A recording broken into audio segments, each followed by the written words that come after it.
Hi, it's Friday, May 8th, and here's a fun fact about bees. Hey, wait a minute. If you've been in my class, you know that I got stung on the tongue by a bee. It made for a great personal narrative, but ugh, I still eat honey though. Here's what it says about bees. There is a popular misconception that bees shouldn't be able to fly.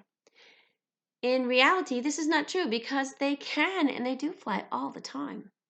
The science behind how they can fly involves the way they move their wings and the generation of tiny hurricanes that lift them upwards. I'm interested. Some of you have watched the Bee movie, and it's given people a lot to think about. The Bee movie was also a great way to think about bees. According to all known laws of aviation, that's flying, there is no way that bees should be able to fly. Its wings are too small to get off its big, fat little body to get off the ground. The bees, of course, fly anyways because bees don't care what humans think is impossible. It's a nice idea, but in reality, bees do not disobey any laws of physics. If they did, bees would be responsible for going apart on time, the space whenever they flew around. The myth dates back to the 1930s when a Frenchman, Auguste Manna, noted that bees' flight should be impossible because of the haphazard way their wings flap around. And if bees flew like airplanes, he would be correct. Airplanes can fly because of the careful balance of four physical forces: lift, drag, weight, and thrust. The lift force must balance its weight, and thrust must exceed its drag, and to make flying possible.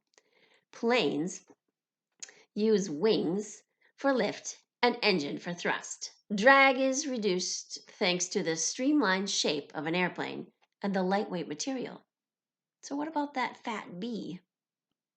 The wingspan of a plane is large enough to satisfy the lift equation for flight, so it doesn't need to flap.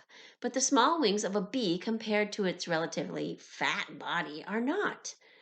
A regular Boeing 747 plane can also take off at roughly 184 miles per hour, whereas bees do not reach anywhere that speed. Due to their low speed and their high amount of drag when bees flap their wings, it might look like they should be able to fly. In reality, they simply fly in a completely different way than airplanes. A study in 2005 helped to explain why bees get themselves off the ground. The scientist compares bees to fruit flies and found that a fruit fly has 1/80th the body size and flaps its wings about 200 times per second. Whoa, that's a lot. In comparison, a honeybee, whoa, flaps it 230 times per second.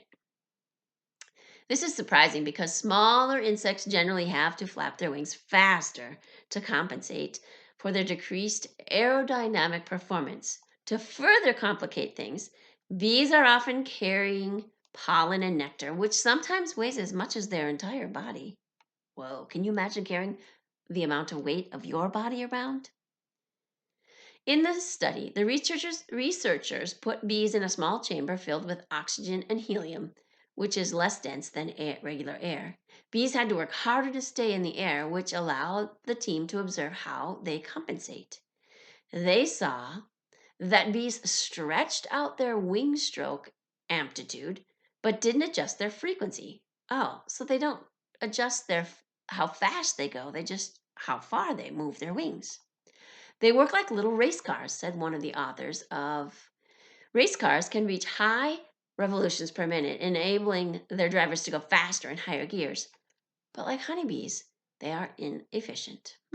Another study in 2005 also concluded that bees flap their wings back and forth, not up and down. Oh, was previously a big misconception about the way insects fly, and could have originally been what tripped Magna, the first guy, to believe that bees shouldn't be able to fly with their tiny wings. An aeroplane's wings force down, which pushes the plane upwards. Insects sweep their wings in a partial Insects sweep their wings in a partial spin. Rather than like a propeller, the angle to the wind creates a lot of air, somewhat like a hurricane, underneath their wings. The eyes of these mini hurricanes have a lower pressure than the air outside, which lifts the bee upwards. Oh, so their wing, when they move it back and forth like this instead of up and down, makes like a little hurricane, a little tornado under their wings. So the next time someone tells you that bees shouldn't be able to fly, you should inform them that this is a mere myth perpetuated by popular culture. In reality, bees simply create mini hurricanes wherever they go, which is a lot easier for you to get your head around. Well, I hope you enjoyed this fun fact.